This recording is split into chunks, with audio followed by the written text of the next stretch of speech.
ब्राह्मीं च वैष्णवीं भद्रां षड्भुजां च चतुर्मुखां त्रिनेत्रां च त्रिशूलां च पद्मचक्रगदाधरां पीताम्बरधरां देवीं नानालङ्कारभूषितां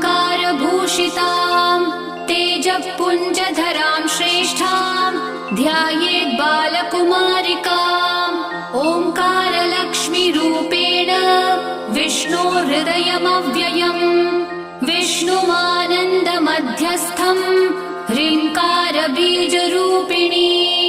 ॐ क्लीं अमृतानन्दभद्रे सत्य आनन्ददायिनी